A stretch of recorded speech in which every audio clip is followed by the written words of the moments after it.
Hey, good morning, y'all. What's going on? Man, voice a little off. But good morning, y'all. Happy to be here with you. Wanted to shoot this video because I want to talk about why it's important to budget. And I know that's one of the resistance that a lot of people have towards saving and planning for retirement is the fact they just don't have a budget plan. So this video, get your pen and paper. I'm going to break down a budgeting strategy that I use. And I teach certain clients that ask me, when they ask me what do I use, this is what I use. And I got this plan from T. Harv Eker. He wrote the book, The Secret of the Millionaire Mind.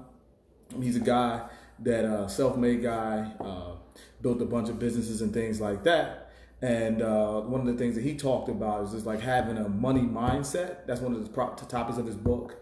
And dominating money and not letting money dominate you. And that's a really important thing because even when I'm talking to clients, and one of the biggest things that I run into when I'm dealing with people is the fact that people just have bad habits around money and their energy around money is off. So if that's you, this video is going to be really, really important for you because like I said, it's one thing to save money, but it's a whole other thing to have money work for you and making sure that you are dominating money and not the other way around. So this JARS account, this JARS saving system is a really simple saving system, and it's fun too, actually, that you can use to make sure that you are dominating your money is not dominating you. So again, get a piece of paper out, write this down, right? So in the JARS account, there's 6 jars, right? And jars are a metaphor, but you could do it as far as accounts, right? And so there's 6 accounts that you need to open up. The first account is your necessity account, right? And so what that is 50% of your money should go into this necessity account, right? And this necessity account is all your bills. Your mortgage is paid out of there. Your rent, if you're renting, is paid out of there. Your school tuition is paid out of that account. Your car note, all your bills are paid out of the necessity account. And that is just 50% of your income. So as soon as you get paid, what you want to do is you want to put 50% of your money into this necessity account, right? So that's what I do. I put 50% there. And a lot of people might say, well, Mr. Smith, I can't live off of 50% of my bills. That's fine. When you're just starting out, your bills may be above the 50%. But that lets you know that you're spending more money than you should, right? So you need to figure out a way to cut back on your bills. And that's something you can do over time. But just to start out, even if the 50% is too much, you just want to start with a certain percent that you can dedicate, all right? But the goal is to get it to 50%, right? So 50% is the necessity account. The next account is your financial freedom account, right? And the financial freedom account is 10% of your money that you put away for savings into the future. And if you're a federal government employee, this could be your 10% towards your TSP. So you want to put 10% into a financial freedom account that you do not touch. This money is retirement money, 401k money, TSP money, stock money, whatever. That money you just do not touch, and it stays in that account. 10% goes there. So again, to recap, we got 50% in the necessity account, that's bills, 10% in the financial freedom account. The next account is long-term savings account, right? Now, 10% there is this. 10% here, that's for emergency. That's for family vacations that you want to take. That may be a year or two out. You want to put 10% into that account so that when you need that money, you have access to it. That's for, like I said, emergencies.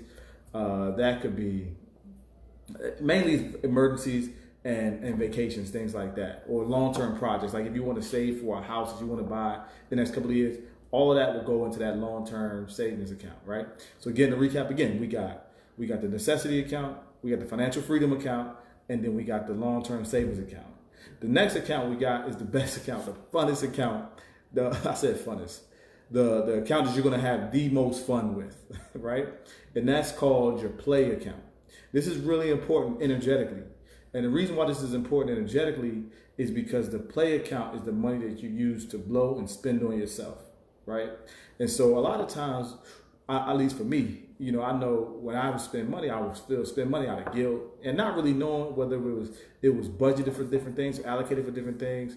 And so I would carry a lot of guilt until I started understanding this play account where I put 10% of money aside that I can use to do whatever I want. If I want to waste it on drinks, fine. If I want to waste it on clothes, fine. If I wanted, whatever it is, I can spend money on it and I can feel good about it because that money is allocated for me to do that. And that's 10% of my money, because at the end of the day, you work because you want to live a fun life, not because you just work to pay bills. And so a lot of people work to pay bills, but then they feel guilty when they give a little bit to themselves.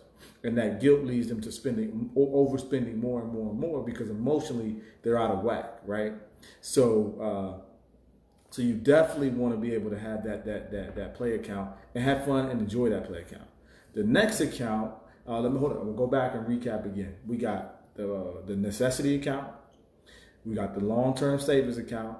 No, I'm sorry. We got the necessity account. We got the financial freedom account. We got the long-term savings account. We got the play account. And now we got to get the educational account, right? So the educational account is another 10%. And this 10% is really, really important because, and the most underestimated one. And the one, to be honest, when I first started understanding JARS, was the one that had me the most confused. Because this 10% savings, 10% savings towards education, the reason why this is so important, and T.R. Vecker expressed this a lot, is because this education account helps you increase your value in the world, right? And so for me, I know I spent 10% for business coaching, right? I spent 10% on business coaching. I think I spent $10,000, and I'm not saying that just to make these numbers easy for you, because I literally spent $10,000 for a course that over the next year and a half netted me over $170,000 just based on spending money on that education to enhance the way in which I do business. And so education, for some other people, it might be other things. It might be, I run across so many federal government employees that, and the reason why I mention them is because that's our main market, that are wanting to do things, but they just don't have the money, or they don't have the foresight to think, all right, if I pay, $5,000-$6,000 towards this training, what impact will it make? Well, now with a 10% education account, the education account is there for you to spend money to level up. Because a couple of things happen when you spend money to level up on yourself. One, you'll be at conferences where there's other people spending money to level up. And so your chances of building a network increases. Then the next thing is you mentally level up. Like, you literally have a new skill set that other people have not disciplined themselves enough to pay for it. And so you consistently want to be putting money into your education is really, really important, especially if you want to change your life, right? That's the quickest way to change your life, is through education. The last 10% is tithe. Tithe is the next. You want to be able to tithe because you have to tithe. Tithing is just it's an extremely important thing to do.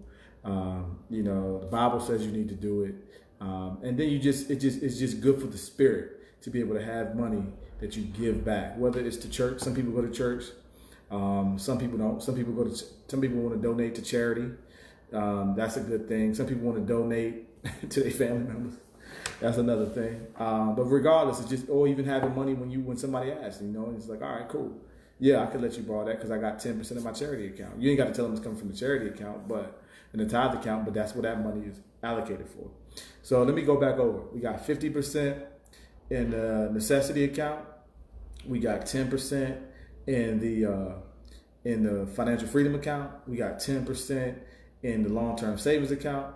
We got 10% in the savings account. And we got, in the education account, and we got 10% in the tithe account. 10% in the play account, and 10%. I thought my math was off for a second. That's why I started stumbling a little bit. So again, 50% necessity, 10% long-term savings, 10% financial freedom, 10% play account, 10% education account, and 10% tithe account. So again, manage your money. Don't let your money manage you. That's the way you can free yourself from from financial turmoil in general. Just discipline yourself around your money. It's a fun journey. That 10% play account is the account that makes all this work, because it feels good to spend your money on yourself. So peace and blessings, y'all. Talk to y'all soon.